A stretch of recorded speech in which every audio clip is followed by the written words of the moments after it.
तो आइए मैं आपके समक्ष मैं सुंदर सुंदर भगवान की कथा कहने का प्रयास करूं पवित्र श्रावण मास के बारे में, जो भगवान स्वयं ने सनत कुमारों को कहा है। इसमें कहा, हे योगेश, हे बुद्धिमान सनत कुमार, पवित्र श्रावण मास में छोटा सा व्रत बहुत बड़ा पुण्य दे सकता है। और दिन में आप भगवान महादेव का पूजन न कर सको इस पवित्र श्रावण मास में, तो रात्रि में विशेष प्रकार से महादेव की पूजा करें। दिन में आपके पास काम है, नौकरी है, बहुत सारी जिम्मेदारी है, तो आप दिन में नहीं कर सकते, तो रात में भगवान महादेव की विशेष प्रकार से पूजा करें। उनके लिए कहा, इसका फल श्रेष्ठ है। दिन में बहुत लोग नहीं कर सकते, तो रात में करें। और भगवान शिव जी की आराधना की महिमा तो रात्रि में रही है, दिन में तो है, लेकिन ज्यादातर भगवान शिव की उपासना रात्रि में करते हैं। शुक्ल पक्ष में भगवान शिव जी की जरूर उपासना हो सकती है, लेकिन ज्यादातर भगवान शिव की उपासना हम कृष्ण पक्ष में करते हैं, क्योंकि शिव ज्योति है, शिव प्रकाश देता है, शिव ज्ञान देता है, शिव हमारे जीवन में मार्गदर्शन करने वाले हैं। इसलिए पवित्र श्रावण मास की थोड़ी महिमा श्लोकात्मक में आपको कहने का प्रयास करूंगा। बाद में शिव महापुराण क्रमशः आपको मैं सुनाने का मैं संपूर्ण प्रयास करता रहूंगा। ये श्लोक स्वयं शिव जी ने गाया है, महादेव ने गाया है। और श्रोता कौन है? सनत कुमार उनके श्रोता हैं, जो पवित्र श्रावण मास के बारे में भगवान स्वयं शिव जी को पूछ रहे हैं। तो आइए भाव से एक एक श्लोक महादेव की पूजा, एक एक श्लोक शंकर भगवान की वंदना है। ये देवलिपि देव भाषा में, इसलिए भाव से आदर के साथ श्रवण करने का प्रयास करें।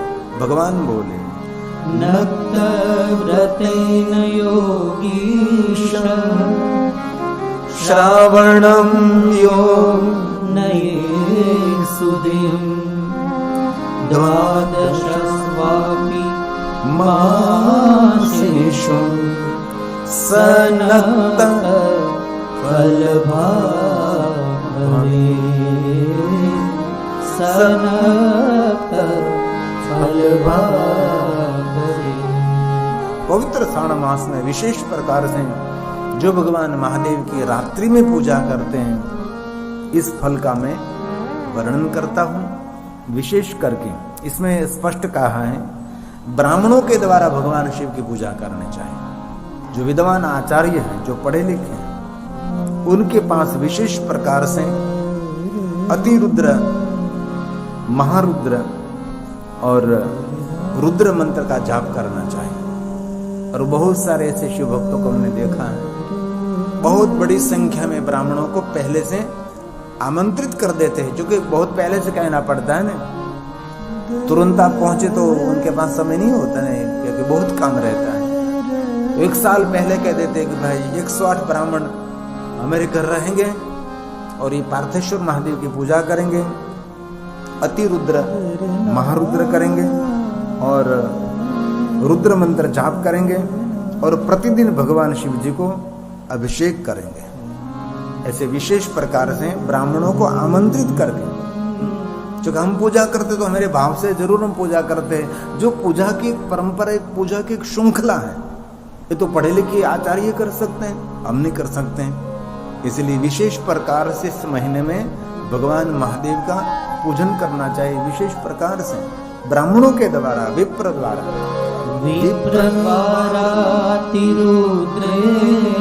अतिरुद्र करना चाहिए और महारुद्रेण स्वयं। ब्राह्मणों के पास आपसे न करा सके तो, कोई आर्थिक थोड़ा सा छोटा है तो ब्राह्मणों से पास न करा सके तो स्वयं आप स्वयं करें, भगवान शिव जी को अभिषेक करें और रुद्र जाप करें। अभिषेकं मास मात्रं रुद्रेण प्रत्यहं चरे रुद्रेण प्रत्यहं चरे। आपका सामर्थ्य नहीं है, ब्राह्मणों के पास भगवान की पूजा करने का सामर्थ्य नहीं है, तो आप स्वयं रुद्र जाप करें, पंचाक्षर मंत्र का जाप करें, षडक्षर मंत्र का जाप करें, अथाह योग्य आप जरूर पवित्र श्रावण मास में आत्म कल्याण के लिए, आपके परिवार के सुख और शांति के लिए भगवान महादेव की पूजा विशेष प्रकार से करें। भगवान स्वयं शिव जी ने कहा, हे वत्स, मैं उस व्यक्ति पर प्रसन्न हो जाता हूं जो मुझे जलधारा अर्पण करते। मुझे जलधारा अत्यंत प्रीति कराने वाले हैं।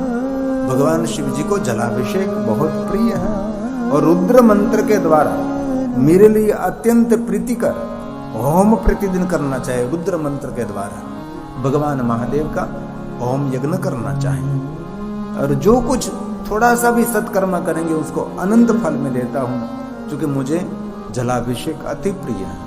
इसलिए भगवान महादेव को जल अर्पण करने से, जलाभिषेक करने से मन की शांति भी मिलती है और मनोकामना भी पूर्ण रहती है।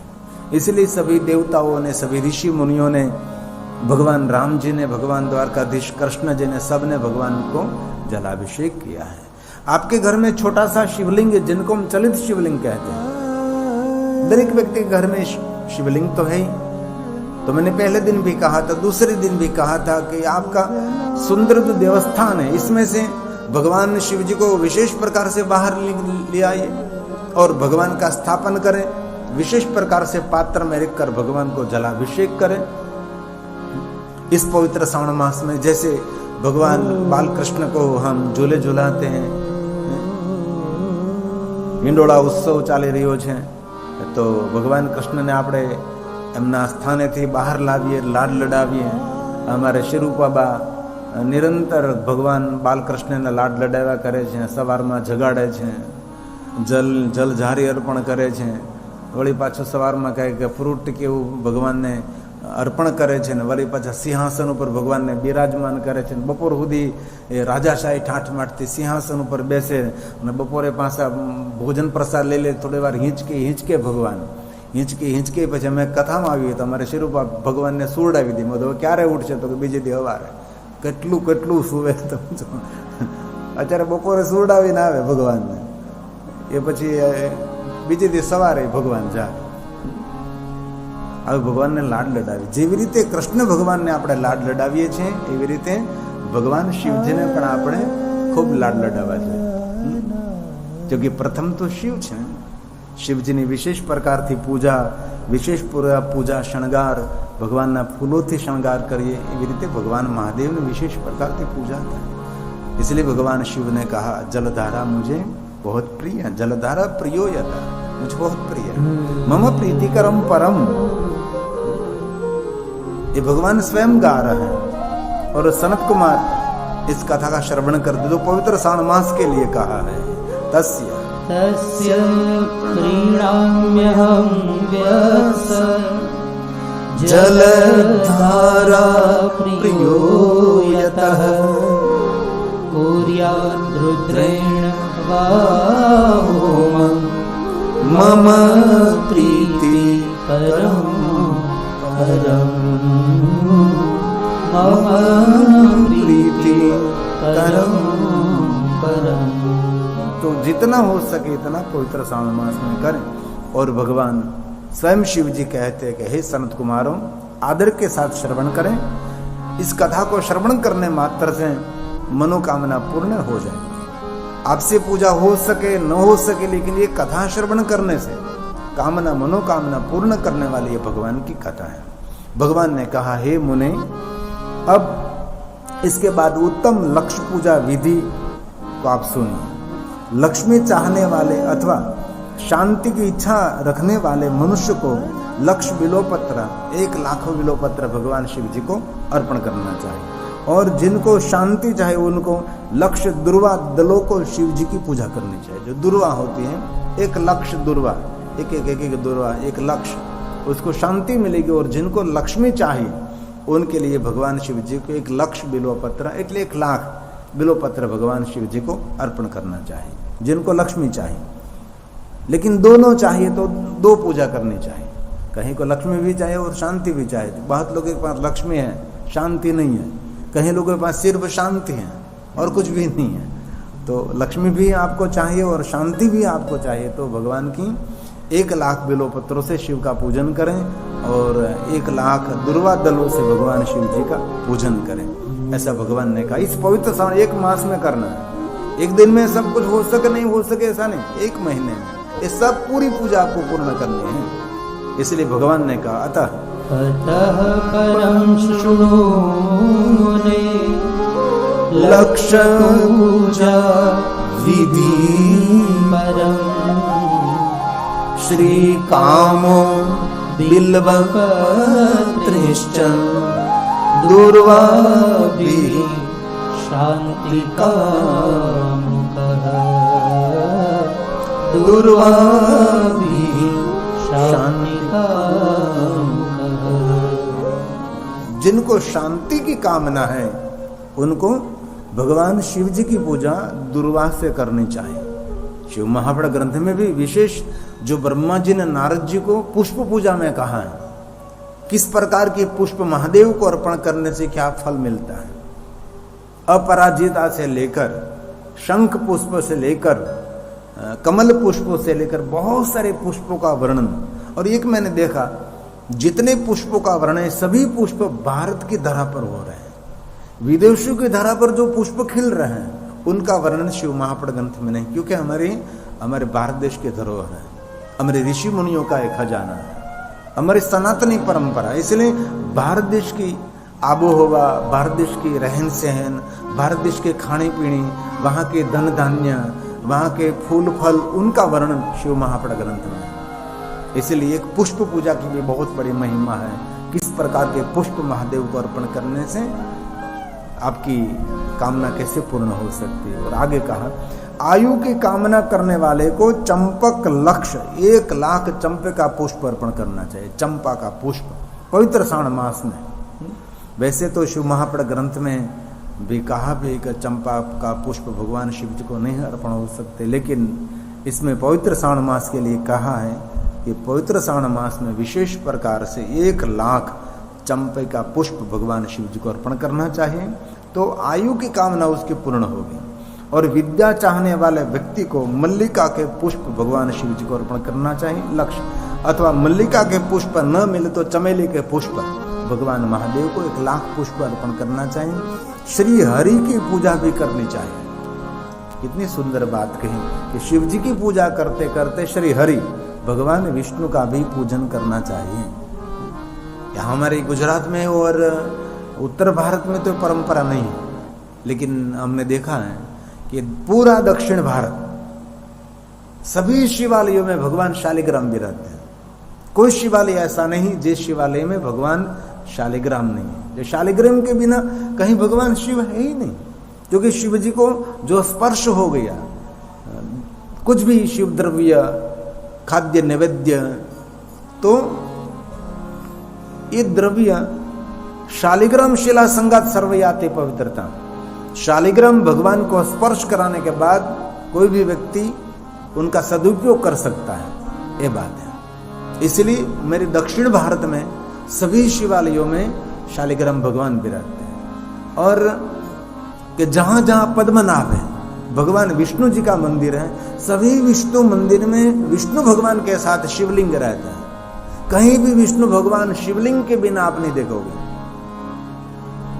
एक बार दक्ष महाराज ने निर्णय लिया था कि मैं शिव का विरोध करने लगूं, शिव धर्म का मैं विरोध करूं, तो बहुत सारी पद्मनाभ प्रतिमा भगवान विष्णु जी की निर्माण की थी दक्ष महाराज ने। और जब इस मूर्ति का अनावरण करते थे तब सप्त ऋषि से लेकर बहुत सारे ऋषि वहां उपस्थित थे और इस मूर्ति का अनावरण किया गया, खुली रखी, दर्शन सबको दिया, तो सप्त ऋषियों ने दृष्टि नीचे कर ली। दक्ष महाराज को बहुत बुरा लग गया कि इतनी पूरी विश्व में कहीं जगह पर पद्मनाभ भगवान विष्णु की इतनी बड़ी प्रतिमा नहीं है, और इतनी सुंदर प्रतिमा किसी ने भी निर्माण नहीं की, और मैंने इतनी सुंदर पद्मनाभ भगवान विष्णु जी की प्रतिमा निर्माण की, और ऋषि मुनि आप सब नीचे क्यों दृष्टि कर रहे हैं, क्यों दर्शन नहीं कर रहे हैं। तब सप्त ऋषियों ने कहा था कि दक्ष महाराज प्रतिमा बड़ी सुंदर है लेकिन अधूरी प्रतिमा है। दक्ष महाराज ने कहा कैसे अधूरी हो सकती है। तब सप्त ऋषियों ने कहा कि जब तक भगवान विष्णु के साथ शिव नहीं विराजते वहां तक विष्णु अधूरे हैं। शिव के बिना विष्णु अधूरा है और विष्णु के बिना शिव जी भी अधूरे हैं। इसलिए मम हृदय विष्णु विष्णु हृदय यह। इसलिए भगवान शिव और विष्णु के बीच कभी कोई भेद खड़ा न कर सके। इसलिए शिव महाप्र ग्रंथ में कहा है कि जैसे शिव का पूजन करते वैसे साथ में श्री हरि विष्णु का भी पूजन करना चाहिए। ये भगवान ने आदेश दिया है। आयु काम आयु कामेन कर्तव्यम्। जिनको आयु की कामना है उनके लिए चंपके पूजनम हरे। विद्या कामेन कर्तव्यम् मल्लिका जाति तथा। मल्लिका जाति मल्लिका का पुष्प अर्पण करना चाहिए। विविध प्रकार से पुष्पों का भगवान को श्रृंगार करना चाहिए। विविध प्रकार की माला भगवान को अर्पण करनी चाहिए। मैं जब बहुत छोटा 10वीं कक्षा में पढ़ता था, 11वीं कक्षा में, मैं दूर दूर जाकर बहुत सारे कनेर के पुष्प लाकर शाम को ही मैं सुंदर सुंदर हार बना लेता था, क्योंकि सुबह में प्रातःकाल भगवान का श्रृंगार हो सके। क्योंकि सुबह में सब कुछ नहीं हो सकता लिए, इसीलिए एक दिन पहले मैं तैयारी कर लेता था। दूर दूर जहां जहां कनेर हैं, कभी कभी तो फूलों की चोरी भी मुझे करनी पड़ती थी, क्योंकि बहुत लोग फूल नहीं लेने देते। नहीं लेना है हमारे लिए, हमारे लिए, तो हम चुपके चुपके फूल की चोरी करते। जैसे पुष्पदंत महाराज पुष्पों की चोरी करते थे ना। पुष्पदंत महाराज की बहुत सुंदर कथा आप सबने सुनी होगी ना। ऐसे ही पुष्पदंत प्रसिद्ध हुए, तो मैं भी बहुत बार ऐसा मैंने किया है कि मैं पुष्प सुंदर सुंदर पुष्प किसी को पता ना लगे वैसे किसी की वाड़ी में इसमें लेकर आकड़ के पुष्पों से लेकर सुंदर सुंदर पुष्पों से और बहुत सारे वन के वृक्षों के पत्तों से भगवान शिव का श्रृंगार करते हैं। हरे हरे पत्तों से भगवान का सुंदर श्रृंगार होता है। और आजकल भगवान शिव जी की फूलों का श्रृंगार धीरे धीरे शिवालयों में बढ़ रहा है। पहले तो कोई इतना श्रृंगार नहीं हो रहा था, लेकिन अब बहुत कुछ हो रहा है। तो कभी अवसर भगवान शिव जी को विशेष प्रकार से पुष्पों का श्रृंगार करना चाहिए तो सभी कामना की पूर्ति रहती है। और आगे कहा, शिव और विष्णु की प्रसन्नता तुलसी के दलों से सिद्ध हो जाती है। तुलसी पत्र भगवान शिव की भी पूजा में होना चाहिए, तुलसी पत्र भगवान विष्णु की पूजा में भी होना चाहिए। उनकी प्रसन्नता तुलसी दलों में हो जाती है। पुत्र की कामना करने वाले को कटेरी के पुष्प दल भगवान शिव जी को अर्पण करना चाहिए। विष्णु का पूजन करना चाहिए विशेष प्रकार से। शिव की पूजा करते करते कभी विष्णु जी को छोड़ना नहीं है। हम शिव पूजा का प्रारंभ करें तो भी हमारे आचार्य ओम श्री वैष्णवे नमः, ओम श्री वैष्णवे नमः, ओम श्री वैष्णवे नमः बोलते हैं। 3 बार पानी पी जाए भगवान विष्णु का नाम लेकर, क्योंकि विष्णु के बिना शिव की पूजा तो कभी प्रारंभ नहीं होती। ये पूजा के बहुत सुंदर परम, जो आचार्य जो पढ़े लिखे हैं उनके पास कभी पूजा करने के लिए बैठिए तो इतनी हमारे में पूजा भर देते हैं। 1 घंटे 2 घंटे 3 घंटे पूजा पूर्ण होने के बाद हम खड़े हो जाते हैं तो ऐसा लगता है स्वयं भगवान हमारे हृदय में विराजमान है, ऐसा भाव प्रकट कर देते हैं। और आजकल तो पढ़े लिखे मेरे बहुत सारे आचार्य ब्राह्मण विप्रजन जजमान को इतना प्रसन्न कर देते हैं, गदगदित कर देते हैं, जजमान रोने लगता है। और पूजा पूर्ण होने के बाद जजमान जब खड़ा होता है तो उसको लगता है कि मैं कुछ लेकर खड़ा हुआ। पूजा चढ़ती है, उसके रूबे रूप पर उसका अनुभव रहता है। इतनी सुंदर वाद्य गीत संगीत के साथ और सुंदर सुंदर राग रागणे के साथ मंत्र का उच्चारण करते करते जजमान को भर देते हैं। और आजकल हमारे पढ़े लिखे विप्र कुमार जब पूजा करने के लिए इतने सुंदर तैयार होकर आते हैं, विविध प्रकार के पीतांबर श्वेतांबर लीलांबर धारण करके आते, जैसे लगता है कि जैसे साक्षात देवता धरती पर आ गए। ऐसा भारत में शुरू हुआ है, लगर वगर नहीं। पहला तो मारा दादा पूजा करवाओ था, दाखो धोज कंकु भीरू हो, બધું જેમ તેમ ભર્યું હોય, આમ લગડ બગડ જાણે આ રસોઈ બનાવવા આવ્યા કે પૂજા કરવા આવ્યા એવું ખબર ન પડે. અને હવે તો એટલી સુંદર સિસ્ટમ ઊભી થઈ છે, બ્રાહ્મણો દ્રષ્ટિને લાગે એટલા સુંદર તૈયાર થઈને આવે. અને સૌના પિતાંબર અલગ અલગ હોય, સૌના તિલક અલગ અલગ હોય, સુંદર મજાના તૈયાર થઈને આવે બ્રાહ્મણો. આમ બેઠા હોય તો આપણને આમ પગે લાગવું તો પગે લાગવાનું મન થાય. समय बदल रहा है, कुछ परिवर्तन हम देख रहे हैं. और कथा भी एक जीवन का परिवर्तन ही है ना, तो ही हमारा वर्तन मंगल में होगा. कुछ नया आवर्तन कर सकेंगे। परिवर्तन ही नहीं होगा तो कुछ भी नहीं होगा। इसीलिए शिव महापण ग्रंथ में कहा है, भगवान ने कहा है कि विशेष प्रकार से महादेव की पूजा पवित्र श्रावण मास में करनी चाहिए।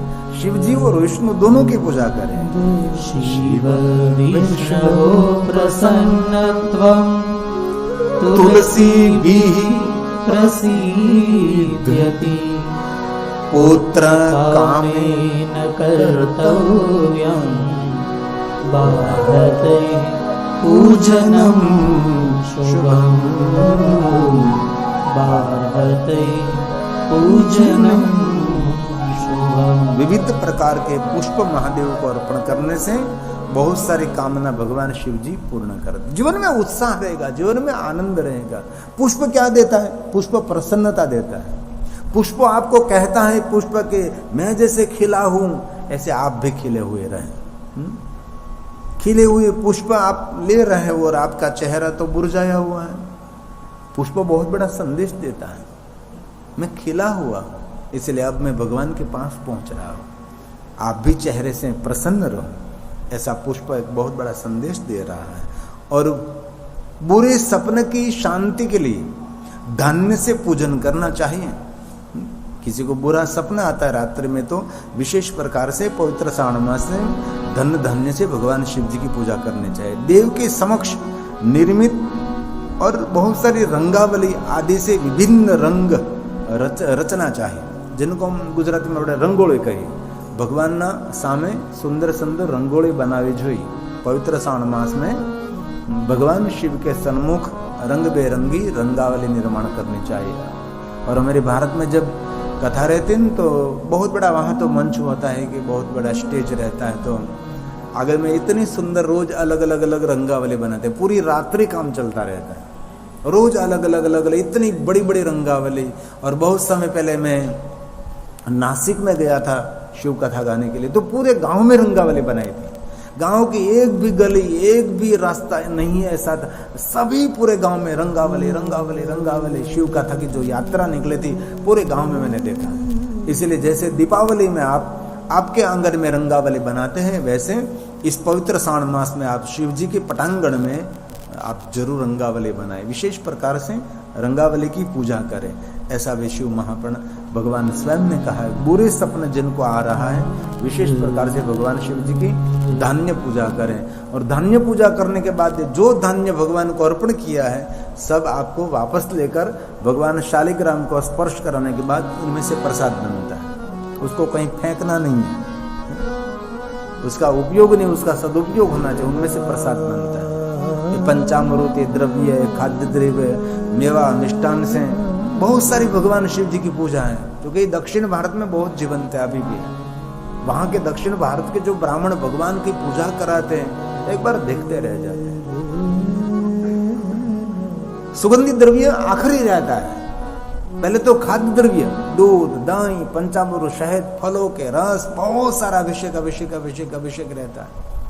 और जितना द्रव्य भगवान को अर्पण करते सभी द्रव्य ये लोग पात्र में ले लेते हैं। पात्र में एकत्र करके भगवान शालिग्राम को स्पर्श कराने के बाद सबको प्रसाद में देते हैं।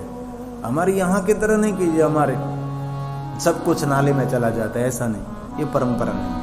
शुद्ध जल से भगवान को स्नान करने के बाद, कोई सुगंध द्रव्य नहीं, अबील, गुलाल, चंदन कुछ भी नहीं, शुद्ध जल से भगवान को स्नान कराने के बाद, एकदम अच्छे से स्नान कराने के बाद दूध चढ़ाना। ये सभी दूध पात्र में एकत्र करना है। दूध ये नाली में नहीं जाना चाहिए। और ये सभी दूध पात्र में लेकर वो शालिग्राम भगवान और विष्णु को स्पर्श कराने के बाद उनमें से प्रसाद बनता है। और ये खड़ी पीठ हो तो हो सकता है, बैठी पीठ में नहीं हो सकता ना। जो खड़ी पीठ डमरू जैसे पीठ है इनमें हो सकता है। और हमारे यहाँ भगवान महादेव की पीठ तो खड़ी पीठ है ना, इसीलिए नीचे पात्र रख सकते हैं आप। भगवान को एकदम शुद्ध जल से स्नान कराने के बाद भगवान को दूध चढ़ाओ, जितना हो सके इतना एक साथ में दूध चढ़ा। और श्रृंगार होने के बाद ये नहीं चढ़ा सकते। एक बार भगवान का श्रृंगार हो गया, मैंने बहुत शिवालयों में देखा है, पुजारी ने इतने परिश्रम से भगवान का श्रृंगार किया, पुष्पों का श्रृंगार इतना सुंदर, और ये महादेव का भक्त आता है दूध का लोटा लेकर, सांप खराब कर देते हैं। ऐसा नहीं, ये परंपरा नहीं। श्रृंगार होने के बाद कोई पूजा में डिस्टर्ब नहीं होनी चाहिए। भगवान का श्रृंगार का दर्शन करें। और मैं एक दिल से बात कहना चाहता हूँ, भगवान महादेव जी श्रृंगार में बहुत सुंदर लगते हैं, लेकिन जितना दिगंबर में सुंदर लगते हैं इतना श्रृंगार में सुंदर नहीं लगते। दिगंबर में बहुत सुंदर लगते हैं, कुछ भी ऊपर नहीं है, एक कैलाश शिवलिंग है। कहीं ज्योतिर्लिंग में जाते तो कभी शिवलिंग का दर्शन नहीं हुआ तो संतुष्टि नहीं होती। अरे रे, शिवलिंग का दर्शन नहीं हुआ, मन में अधूरापन लगता है ना। शिवलिंग का दर्शन हो गया तो मन की तृप्ति को महादेव के लिंग स्वरूप का दर्शन हो गया, क्योंकि दिगंबर में वो श्रेष्ठ है। लेकिन श्रृंगार करने की एक महिमा भी है, तो जरूर आप भगवान महादेव की विशेष प्रकार से पूजा करें। इसमें कहा है भगवान की रंगावली निर्माण करें, और ऐसे बुरे सपना आते हैं तो धन धान्य से भगवान शिव जी की विशेष पूजा करें, ऐसा भगवान ने कहा। दुःस्वप्न